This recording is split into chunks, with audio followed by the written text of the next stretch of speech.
TNPSC தேர்வுக்கு தயாராயிட்டு இருக்கிற எல்லாருக்கும் வணக்கம். வாங்க மார்ச் 6ஆம் தேதிக்கான முக்கியமான கரண்ட் அஃபேர்ஸை நம்ம எக்ஸாம் பாயிண்ட் ஆஃப் வியூல இருந்து கொஞ்சம் டீப்பா பார்க்கலாம். சரி, இன்னைக்கு நாம பார்க்க போற செய்திகள்ல நம்ம தேர்வுக்கு எது ரொம்ப ரொம்ப முக்கியம் அப்படின்ற ஒரு கேள்வியோட ஆரம்பிப்போம். இந்த கேள்வியை மனசுல வச்சுக்கிட்டே ஒவ்வொரு நியூஸையும் நம்ம பார்க்கலாம். முதல்ல நம்ம தமிழ்நாட்டு செய்திகள், அதைத் தொடர்ந்து மற்ற மாநிலங்களோட முக்கியமான பாலிசி முடிவுகள், அப்புறம் நேஷனல் லெவல்ல நடந்த சில முக்கியமான விஷயங்கள், கடைசியா எக்ஸாம்க்கு ஒரு குயிக் ரிவிஷன். இதுதான் இன்னைக்கோட பிளான். ஓகே, நம்மளோட முதல் பகுதிக்குள்ள போகலாம் வாங்க. தமிழ்நாடு செய்திகள். இதுல ரொம்ப முக்கியமான சில அப்பாயின்மெண்ட்ஸ் பத்தியும் ஒரு சூப்பரான ஃபியூச்சர் பிளான் பத்தியும் தெரிஞ்சுக்க போறோம்.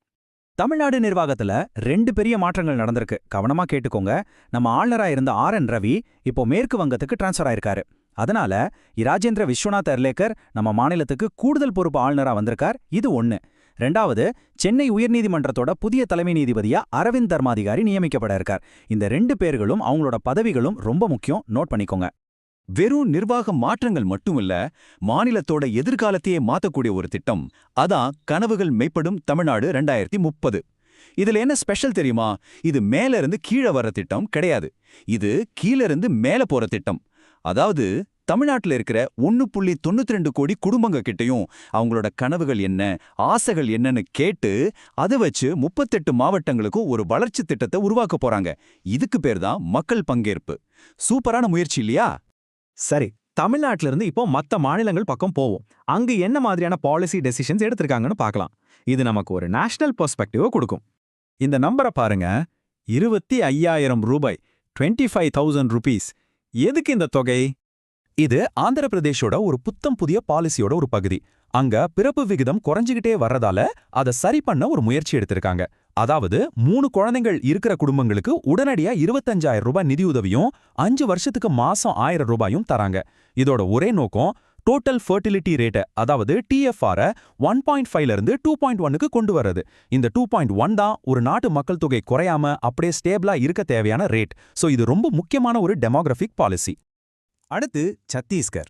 அங்க இருக்கிற கொரியா மாவட்டம் நீர் சேமிப்புல ஒரு நேஷனல் மாடலா மாறி இருக்கு. எப்படி? ஜல் சஞ்சய் ஜன் பாகிதாரி அப்படின்ற ஒரு திட்டம் மூலியமா. இதுல சமூகமே ஒன்னு சேர்ந்து நீர் சேமிப்புல ஈடுபடுறாங்க. லோக்கல் கவர்மெண்ட்ஸ்க்கு இது ஒரு பெஸ்ட் எக்ஸாம்பிள். பீகார்ல ஒரு பெரிய அரசியல் மாற்றம் நடந்திருக்கு. அங்க முதலமைச்சராயிருந்த நிதிஷ்குமார் தன்னோட பதவியை விட்டுட்டு ராஜ்யசபா, அதாவது பார்லிமெண்டோட மேலவைக்கு போக முடிவு பண்ணியிருக்கார். ஒரு ஸ்டேட்டோட சீஃப் மினிஸ்டர் நேஷனல் பாலிடிக்ஸ்க்கு வர்றது அங்க அரசியல் களத்துல பல மாற்றங்களை கொண்டு வரலாம். ஓகே, இப்ப நம்ம நேஷனல் மற்றும் சயின்ஸ் நியூஸ் பக்கம் போகலாம். இதுல டிஃபென்ஸ், ஒரு புது கண்டுபிடிப்பு, சில முக்கியமான திட்டங்கள்னு நிறைய விஷயங்கள் இருக்கு. இந்த எண்ணையை கொஞ்சம் பாருங்க. 5,083 கோடி ரூபாய். இது ஒரு சாதாரண தொகை இல்ல. இந்தியாவோட பாதுகாப்புக்காக செய்யப்பட்ட ஒரு மெகா ஒப்பந்தத்தோட மதிப்பு இது. இந்த ஒப்பந்தம் மூலமா நாம ரஷ்யா கிட்ட இருந்து ஷ்ரில் ஏவுகணை அமைப்பை வாங்க போறோம். இது என்ன பண்ணும்னா, நம்ம கடற்படை கப்பல்கள்ல இருந்து எதிரி விமானங்களையோ ஏவுகணைகளையோ தாக்கி அழிக்கக்கூடிய ஒரு வான் பாதுகாப்பு சிஸ்டம்.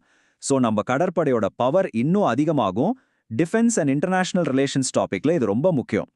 பாதுகாப்புல இருந்து அப்படியே அறிவியல் பக்கம் தாவலாம். நம்ம வடகிழக்கு மாநிலமான அசாம் காடுகள்ல ஒரு புது உயிரினத்தை கண்டுபிடிச்சிருக்காங்க. அது என்னன்னு கெஸ் பண்ண முடியுதா?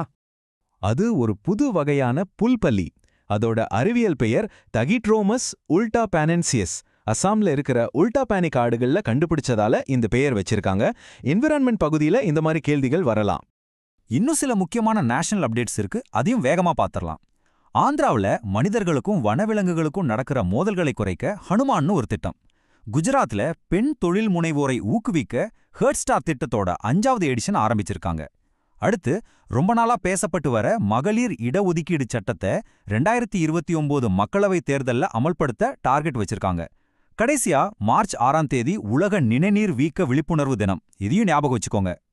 சரி, இப்போ நம்ம பார்த்த விஷயங்கள் எல்லாம் உங்க மனசுல பதிஞ்சிருக்கான்னு ஒரு சின்ன டெஸ்ட் வச்சுக்கலாமா? ஒரு குவிக் ஃபயர் ரவுண்ட் மாதிரி. நீங்களும் சேர்ந்து பதில் சொல்ல ட்ரை பண்ணுங்க. முதல் கேள்வி, தமிழ்நாட்டோட புதிய ஆளுநர், அதாவது கூடுதல் பொறுப்புல இருக்கிறவர் யார்? கரெக்ட், ராஜேந்திர விஸ்வநாத் அர்லேக்கர். 2வது கேள்வி, அந்த புதுசா கண்டுபிடிச்ச பல்லி இனம் எந்த மாநிலத்துல கண்டுபிடிக்கப்பட்டது? பதில் அசாம். கடைசி கேள்வி, ஷ்ரில் ஏவுகணைய இந்தியாவுக்கு சப்ளை பண்ற நாடு எது? சரியான பதில் ரஷ்யா.